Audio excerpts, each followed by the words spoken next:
Once upon a time there was a proud man named Carl who loved to ride his horse through his vast estate and to congratulate himself on his enormous wealth. One day he came upon Hans, an old tenant farmer, who had sat down to eat his lunch in the shade of a great oak tree. Hans's head was bowed in prayer.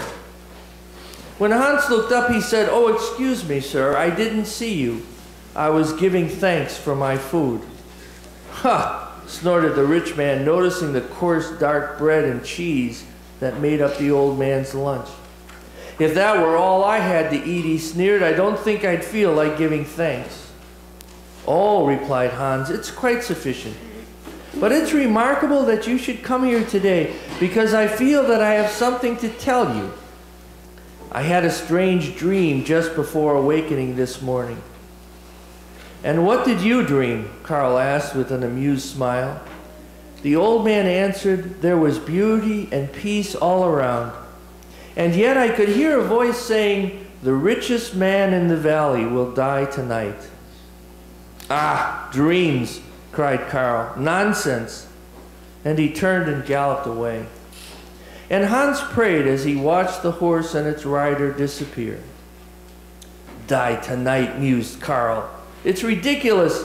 No use going into a panic. The best thing to do," he decided, was to forget the old man's dream. And yet he couldn't forget it. He had felt fine, at least until Hans described that crazy dream of his. Now he wasn't sure he felt that well at all. So that evening he called his doctor, who was a personal friend. He asked him to come over right away, for he had to speak with him. When the doctor arrived, Carl told him of the old man's dream, how the richest man in the valley would die this very night. "Ah," replied the doctor, "sounds like poppycock to me, but for your own peace of mind, let me examine you." A little later, the examination complete, the doctor was full of smiles and assurances. He said, "Carl, you're as strong and healthy as that horse you ride. There's no way you're going to die tonight." The doctor was just closing his bag when a messenger arrived, out of breath, at the manor door. "Doctor, doctor," he cried, "come quick. It's old Hans. He just died in his sleep." It's kind of a strange story in our experience, but many of these stories, fables, whatever, are written to prove a very deep and powerful point. This is a story about the eyes of faith, about an ability to see beyond ordinary eyesight. In this case, the ability to see riches where there is actually no cash value, no bank account, no possessions surrounding this person. Actually, this is the promise of faith and of spirituality. It's a promise given to us that somehow, with our own faith and our own spirit, we'll be able to see parts of life that we could never see any other way.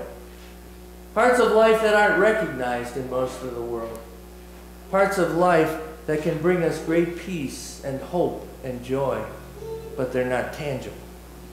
It's the ability to see eternal things. Hans's thankfulness seems silly to the rich and the powerful Carl, whose vision, quite frankly, is very limited. And without this kind of sight, faith is ineffective. In fact, without this kind of sight, faith can be very irrelevant to what's going on in our lives. I want to read you a quote from a book written by William Williman and a man named Hauerhaus, who is a theologian. They said this: "Christianity is more than a matter of a new understanding.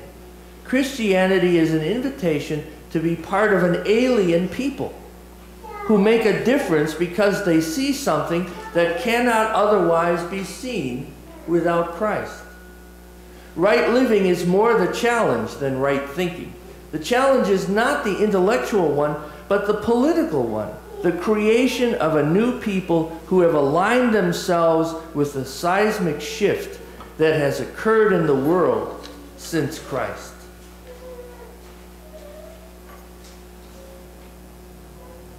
seeing that which we cannot otherwise see without Christ. Today is supposed to be Christ the King Sunday, something that's hard for us to understand. We don't deal with monarchies and royalty anymore. But this king that is proclaimed in Scripture is from another kingdom, unlike our everyday world.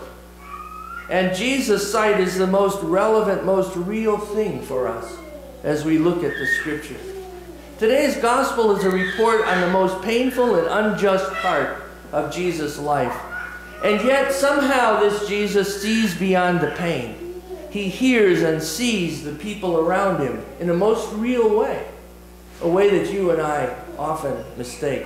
I was at Thanksgiving dinner with friends, and there were a couple of people there who I perceived to be in some real pain in their lives.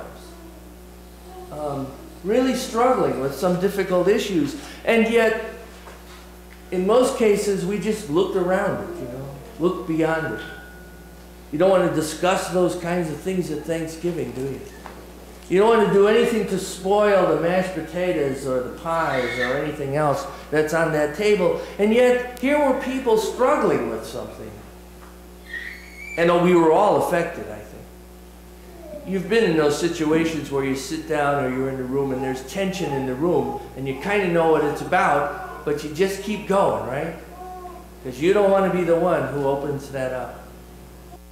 And the amazing thing about Jesus is that he always takes the opportunity to address people where they're at in their lives. And he doesn't look the other way, doesn't work around it, but instead treats them directly with what's going on. And he sees the plan of God not only for himself, but for everyone else. Even in the story we read from the Gospels, for a thief who reaches out. So in this moment of pain, when you and I would say, hey, I got other things on my mind, leave me alone, will you? He says, this day you will be with me in paradise. One of the most beautiful and important things Jesus ever says in Scripture. And Jesus shows in this one piece of his life that he's already tearing down the unjust and the cruel structures of power, those same structures which crucified him. He's already tearing them down.